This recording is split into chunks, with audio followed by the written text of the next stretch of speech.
Yes.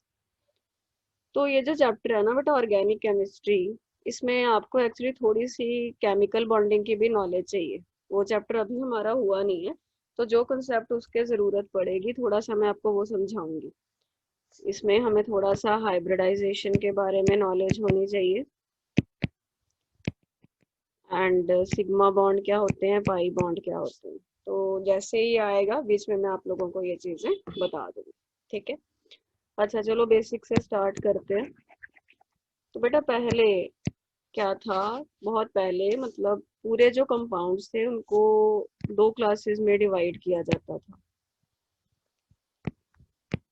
एक को scientist inorganic compounds बोलते थे, इनऑर्गेनिक इनको बोलते थे जो अर्थ क्रस्ट में से निकलते हैं, which are found in earth crust.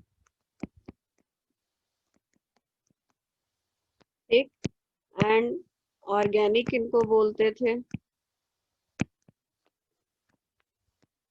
Animal origin, like जो dead animals,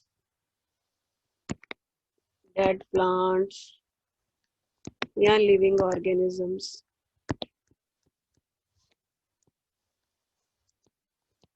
living plants as well. तो ये मतलब ब्रॉड क्लासिफिकेशन ऐसे किया जाता था।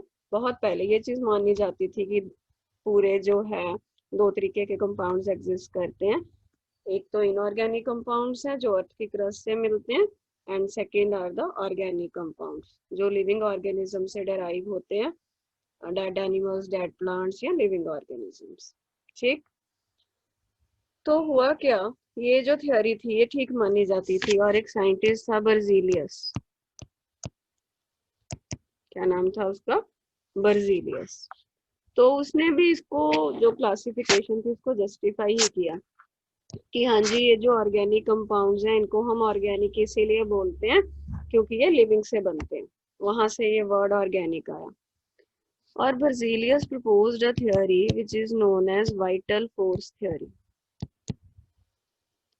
Berzelius proposed vital force theory. Vital का वैसे मतलब क्या होता है? Literal meaning vital means important. तो उस टाइम ये माना जाता था कि जो एनिमल ओरिजिन है या प्लांट ओरिजिन है उनके पास एक मिस्टीरियस फोर्स होता है। They have a mysterious force which is responsible for the formation of the organic compounds. कि ऑर्गेनिक कंपाउंड्स को बनाने के लिए एक इम्पॉर्टेंट फोर्स है जो हम आर्टिफिशियली नहीं बना सकते, और वो सिर्फ लिविंग में ही प्रेजेंट होगा या लिविंग से ओरिजिनेट हुई चीज हो। ठीक है। तो ये थ्योरी काफी टाइम अपना चलती रही, तो इससे ये भी था कि हाँ ऑर्गेनिक कंपाउंड्स को लैब में नहीं बनाया जा सकता। ठीक है। बट फिर क्या हुआ, एक साइंटिस्ट लैब में काम कर रहा था, उसका नाम था वोलर।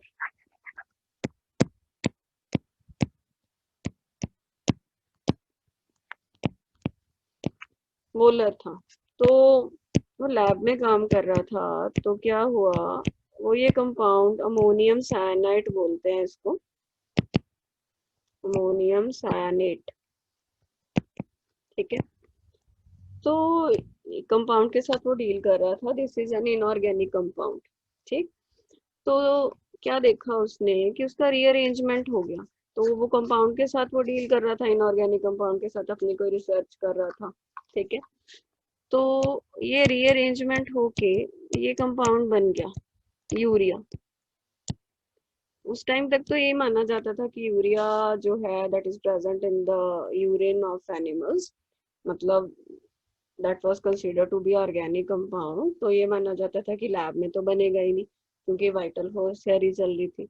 बट जब फिर आगे रिसर्च हुई कि यूरिया तो लैब में बन गया, तो ये first organic compound is urea which is prepared in the laboratory, and with this discovery you can say vital force theory got discarded. तो इस डिस्कवरी से ये पता चला कि वाइटल फोर्स थ्योरी तो है जो वो है गलत थी, ऑर्गेनिक कंपाउंड्स हम लैब में बना सकते हैं। तो फर्स्ट ऑर्गेनिक कंपाउंड जो लैब में बना वो कौन सा है? वो यूरिया। उसके बाद फिर आगे बहुत सारे ऑर्गेनिक कंपाउंड बनने स्टार्ट हो गए। एक साइंटिस्ट था Kolbe, he prepared acetic acid which is also organic compound. मतलब उस टाइम ये माना जाता था कि हाँ जी ये ऑर्गेनिक कंपाउंड है, लैब में नहीं बना सकते। तो फिर तो मतलब पूरी सीरीज स्टार्ट हो ही गई, होता गया, ठीक है।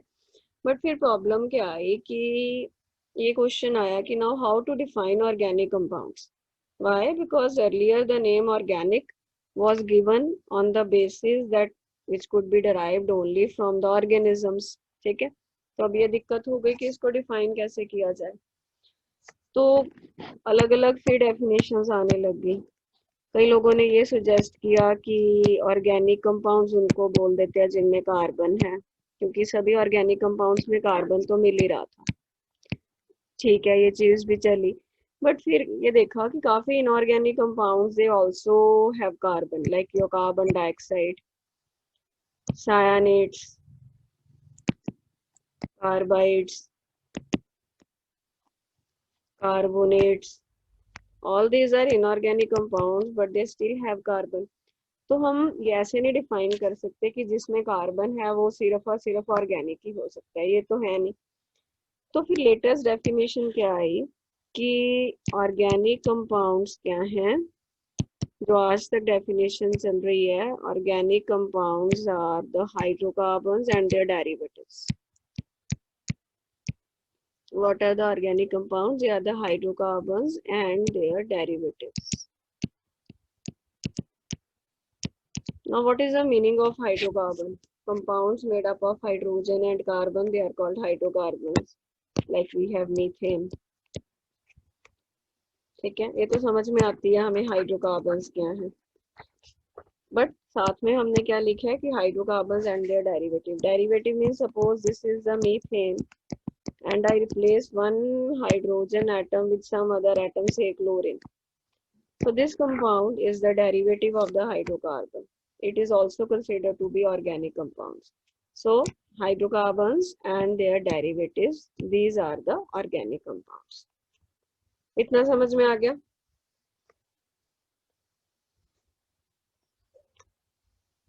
बोलो, तुम लोग भी नहीं बात कर रहे, समझ में आ गया? कुछ पूछना है तो बताओ। Yes, ma'am.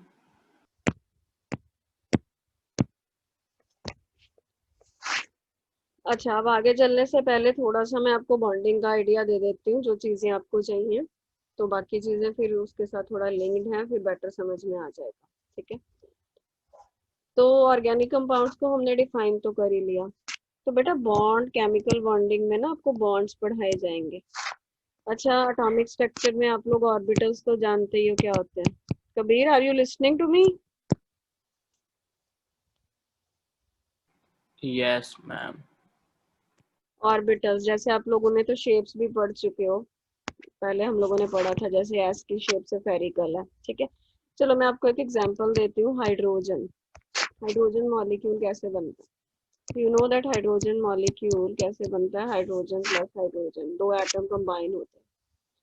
Now what is the configuration of hydrogen atom, Kabir? Hmm,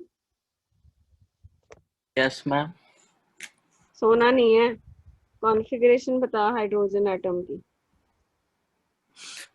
hydrogen की मैम हम्म, 1s2 अच्छा, चल साइड पे लिख लेते हैं, वन एस 1s2 टू आगे। नहीं नहीं नहीं नहीं ये नहीं है अच्छा, ये मैम नहीं।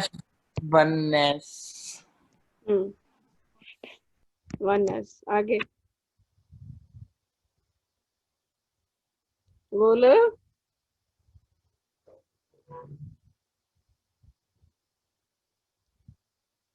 मतलब तो सेकंड, तेरा चैप्टर दूसरी बार भी रिवाइज हो गया। रिवाइज नहीं क्या है? नहीं मैम एक, 1s1 होती है वो 1s1 होती है हाँ अब याद आ गया है ना जब डांट पड़ी। अच्छा वो चलो। मैम अच्छा, वन एस वन का मतलब क्या है? ये वन क्या रिप्रेजेंट करता है? ये जो ऊपर लिखा है सबस्क्रिप्ट, बोल। ये सबके मतलब बता। ये वन का मतलब, ये एस का मतलब, और ये वन का। टाइम नहीं लगाना इतना।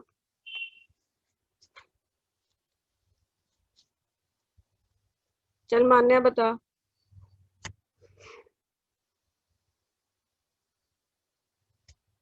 मान्या तुझे भी नहीं आता?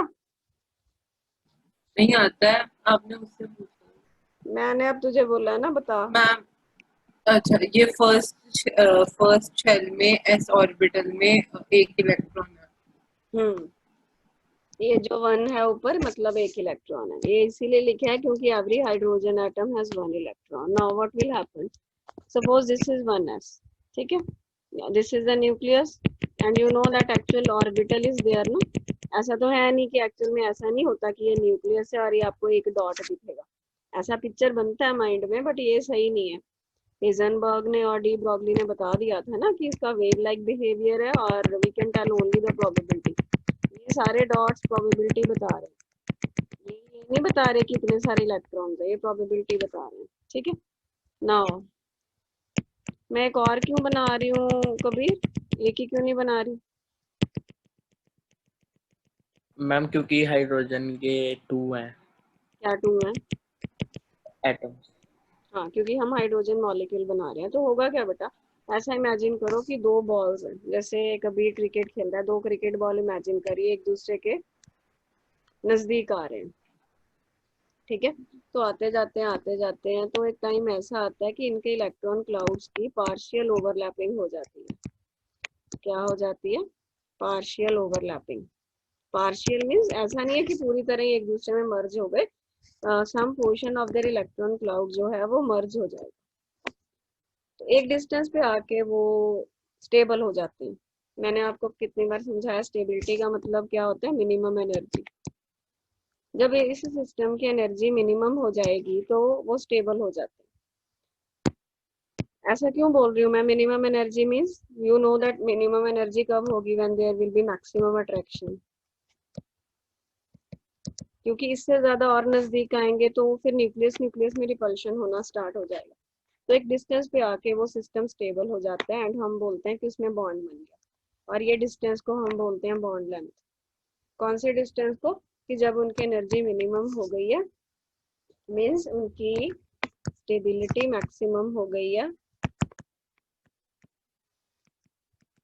and we know that energy minimum means attraction force is maximum. So this distance is known as bond length, and this type of bond is known as sigma bond. Sigma bond में बेटा जो overlap होता है वो होता है head on. आप समझते हो हेड ऑन ओवरलैप का मतलब? कि मतलब अच्छा, इसको इतना तो पता चल रहा है ना कि इसमें तो और कोई ऑप्शन ही नहीं है, because the shape is spherical, तो वो हेड ऑन ही हो सकता है, और तो कुछ हो ही नहीं सकता। बात समझ में आई सिग्मा बॉन्ड की? Yes ma'am. मैम, ये सब हमने नोट डाउन भी करना थोड़ा ये लिख लो बॉन्डिंग वाला पोर्शन, क्योंकि नोट्स में ये बॉन्डिंग वाला नहीं है। वैसे जल्दी चैप्टर शुरू ही हो जाना है आपका, प्रोडक्ट का छोटा, ये क्लासेस भी डबल हो जाएंगी। बॉन्डिंग का थोड़ा आप साइड पे लिख सकते हो। वैसे लेक्चर रिकॉर्डिंग ही हो रहा है, मैं आपको भेज भी दूंगी, आप लोग तब अलग से चाहे बना लेना, आप समझ लो जैसे भी आपकी इच्छा। है। नोट्स भेजोगे इसके? भेज तो ही देना। मैं भेजूंगी, ऑर्गेनिक के हैं, बट उसमें ये बॉन्डिंग का पोर्शन नहीं है एक्चुअली। अच्छा। मेरी बात समझ रहे हो ना, क्योंकि इस चैप्टर में तो है नहीं है यस। इसलिए। या अच्छा, अब देखते हैं, ये तो एस ऑर्बिटल के साथ हमने सिग्मा बॉन्ड देखा। अब हमको पी ऑर्बिटल भी पता है, ऐसा नहीं है सिर्फ एस एस ऑर्बिटल ओवरलैप करते हैं, एस पी भी करता है, पी पी भी करता है, डी के साथ भी करते हैं, बट वो हम अभी नहीं पढ़ेंगे, हम अभी एस और पी के साथ डील कर रहे हैं। तो अब हम पी की बात करते हैं, कोई एग्जांपल ले लेते हैं।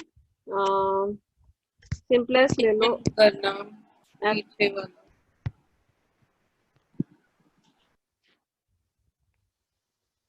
बता देना लिख के, ठीक है?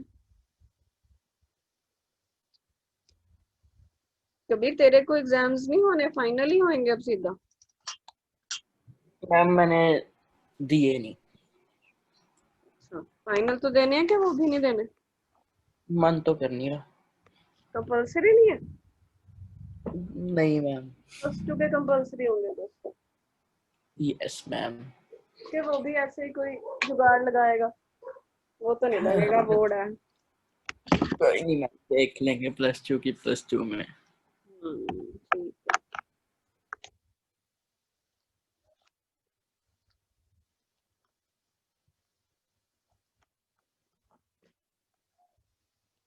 डन माना? एक सेकंड।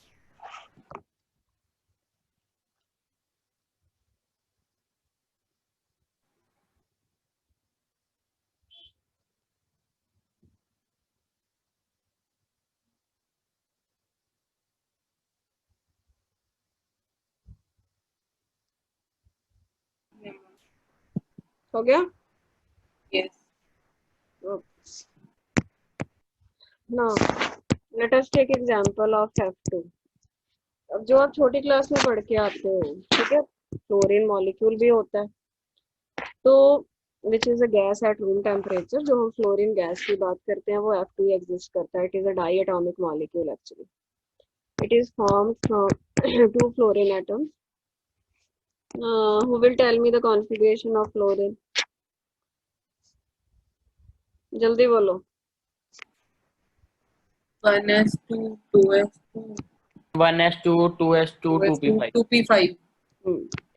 अच्छा, अब तुम लोगों को तो पता है कि 2p में आगे कितने ऑर्बिटल होते हैं कबीर p में?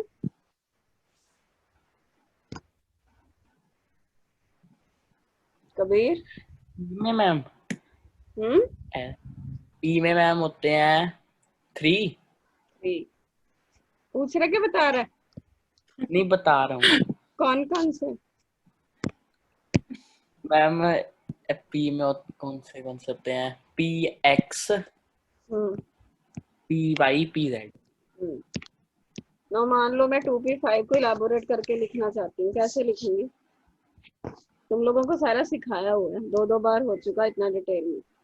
मैं तो ठीक बता रहा हूँ। हाँ, अब भी मैं एक्सपेक्ट करती हूँ अच्छा। ठीक ही बताएगा। नहीं, तू ही बताएगा। चल बता, ये 5 इलेक्ट्रॉन कैसे फिल करूं मैं?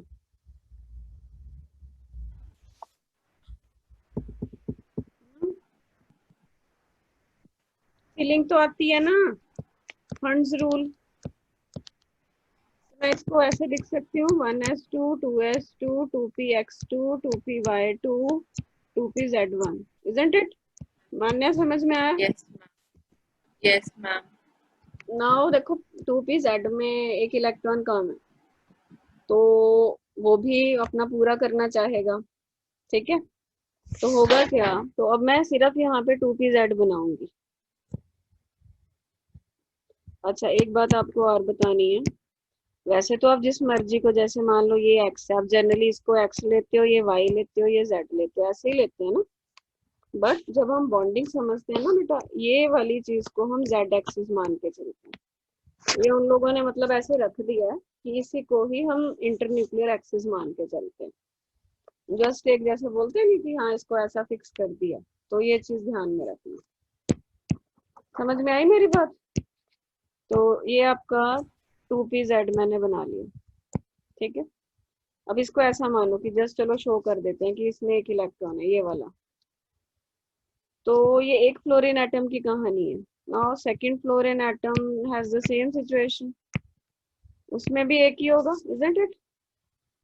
Are you getting my point?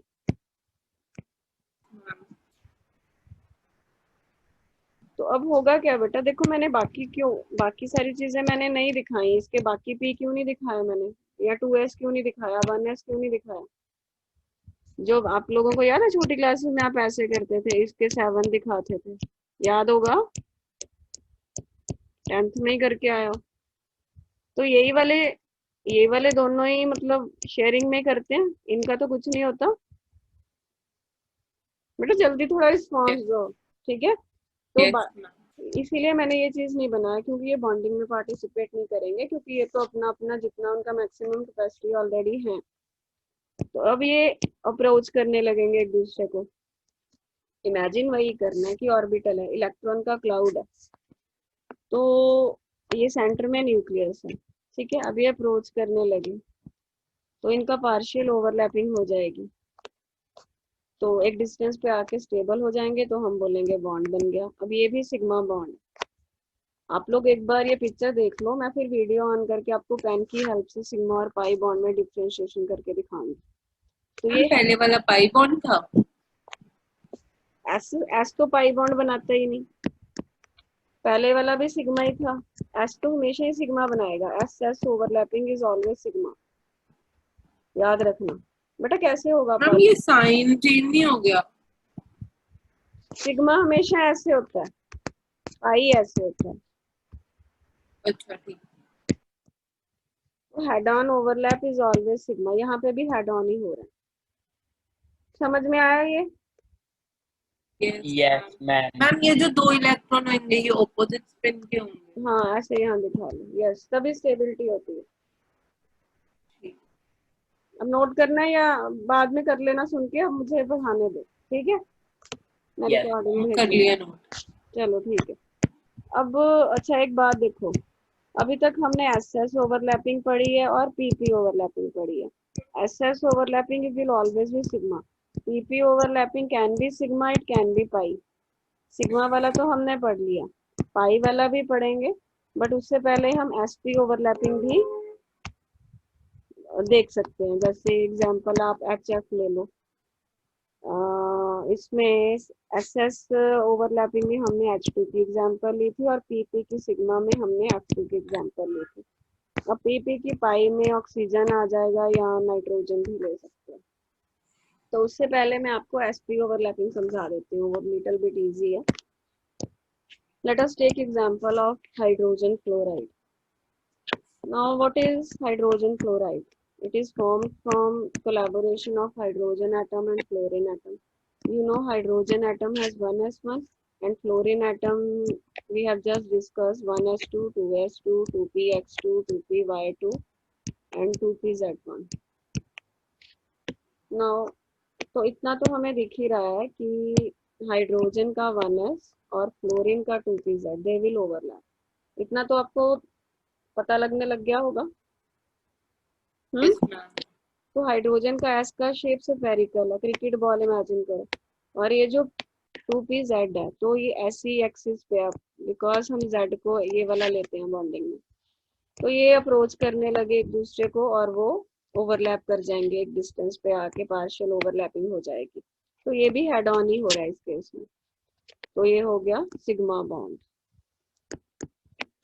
SP जो ओवरलैपिंग है वो पाई भी हो सकता है, बट अभी हम सिग्मा ही पढ़ रहे हैं। पाई में क्या होगा क्या नहीं वो हम देखेंगे बाद में। यहाँ पे भी जो है वो head on overlap is there. समझ में आ गया? ये हेड ऑन मैम, ये हेड ऑन क्या होता है? तुम मतलब लिख किस लो, तरीके से? अभी लिख लो, मैं अभी वीडियो ऑन करके बताऊंगी, ऐसे नहीं समझ में आएगा। Yes ma'am. अभी लिख लो और ऑक्सीजन का एग्जांपल डिस्कस करते हैं, उससे समझ में आ जाएगा what is the difference between head on overlap and sideways overlap.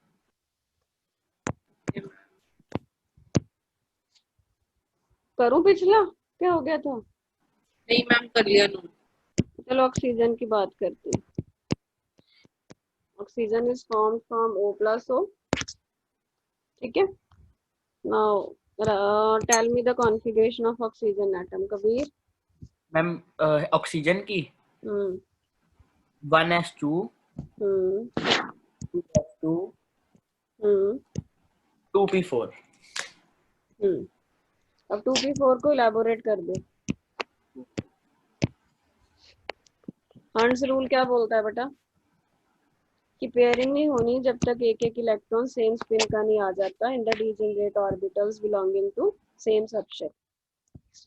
So you will say 2px2, 2py1 and 2pz1, isn't it? Yes ma'am. Yes ma'am. ठीक है। अब देखो 2py को भी अभी एक इलेक्ट्रॉन और चाहिए और 2pz को भी चाहिए, बिकॉज वी नो कि एक ऑर्बिटल में मैक्सिमम कितने इलेक्ट्रॉन्स आते हैं मान्या? 2।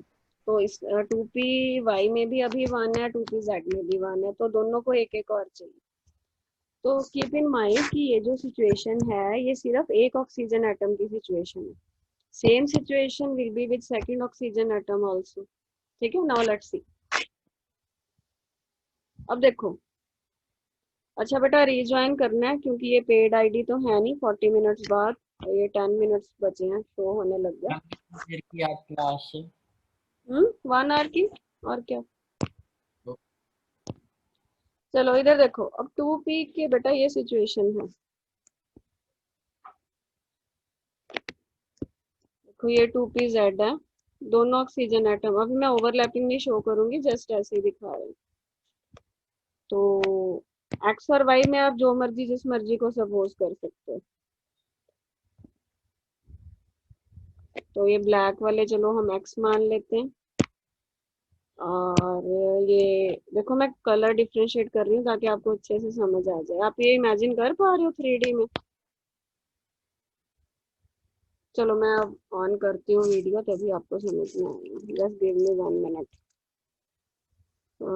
if I am able to find same color pen,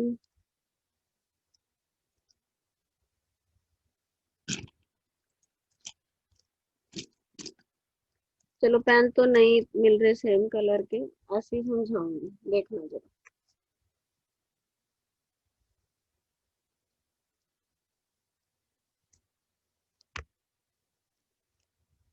मैंने दोनों हाथों में पेन्स लिए हैं, तो उससे आपको समझ में आ जाएगा। अच्छे से इमेजिन कर लेना, एक बार समझ में आ गया तो ठीक है, अदरवाइज आपको हर डिफिकल्टी होगी। इसी से ही आपको ये भी पता चल जाएगा हेड ऑन और उसका क्या मतलब है।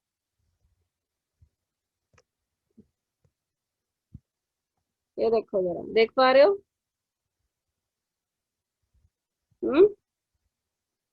मैम ये देखो, ये वाला जो है ये जेड है, ठीक है, हमने इसको जेड माना है, और इसको हमने एक्स मान लिया। थोड़ी लाइट पड़ रही है ना, क्या दिख रहा है? दिख रहा है मैम। अब देखो बेटर। Yes ma'am. ये देखो जरा, ये वाला एक्स है, सॉरी जेड है, ठीक है।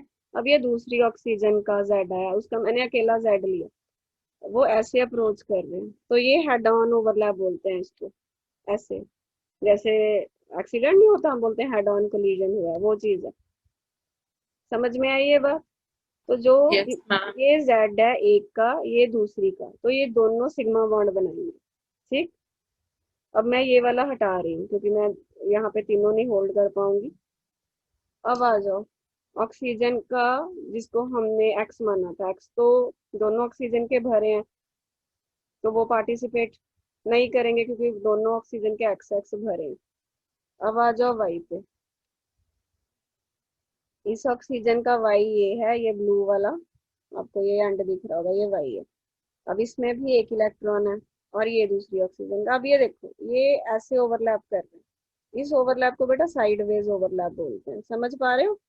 ये देखो मैं यस हटा दूं तो ये साइडवेज ओवरलैप है, ये हमेशा पाई बॉन्ड बनाता है, और ये ओवरलैप हेड ऑन है। मतलब एक्सिस की कहानी है सारी। आई बात समझ में? एक बार खुद से तुम लोग करके देखोगे तो और बेटर चीजें क्लियर हो जाएंगी। अब आ जाओ इस पे। अब ये देखो, ये 2p-Z इसका, तो ये कैसे ओवरलैप करेंगे मान्या?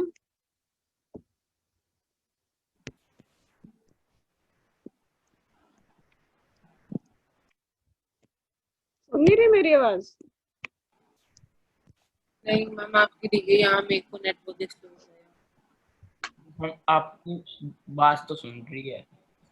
तो वीडियो तो मैंने बंद कर दिया, अब आवाज ही ठीक है, सुनेगी। आवाज ही सुन रही है। ये सिग्मा है, 2p-Z वाले, और ये जो ब्लैक था ये 2px है। ये कोई बॉन्ड नहीं बनाएगा क्योंकि दोनों अपना खुश है।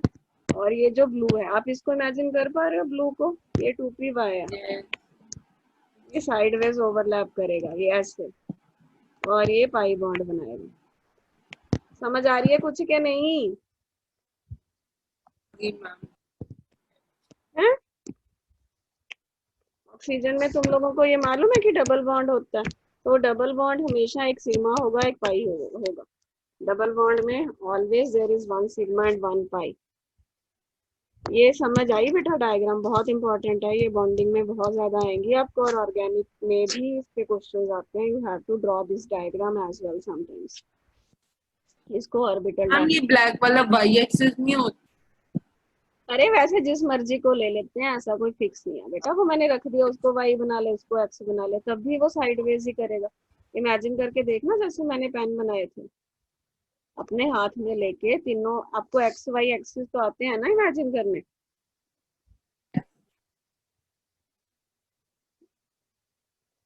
पता नहीं, अब तुम लोगों ने भी बोलना बंद कर दिया मुझे लगता है। यस मैम, बोला तो था। मैम अब आदत सी नहीं रही है। ओह माय गॉड, आदत मेरी ठीक है। अच्छा, तो ये देखो डबल बॉन्ड समझ में आ, सिग्मा और पाई समझ में आगे क्या होते हैं?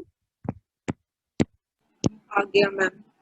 तो नाइट्रोजन में बेटा ट्रिपल बॉन्ड होते हैं, नाइट्रोजन में एक सिग्मा होगा, दो पाई होंगे।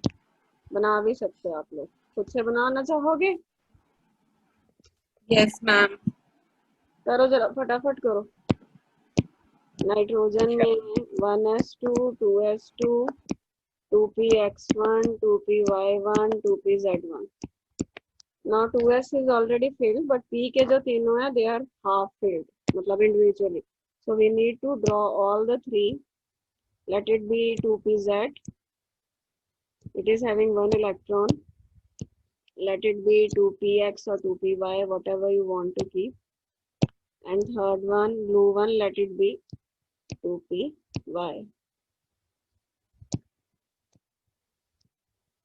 इसको इमेजिन करना है।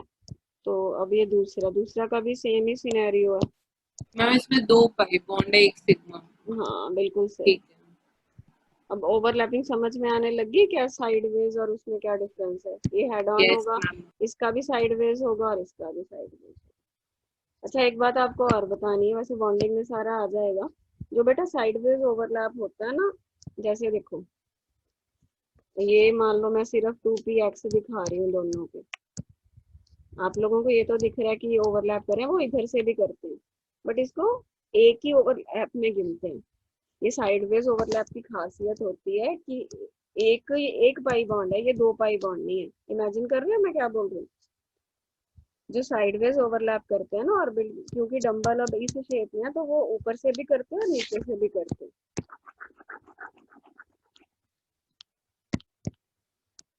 ये देखो मान लो अब ये तो हेड ऑन है, इसमें तो कुछ है नहीं, ऐसा दिखाना है।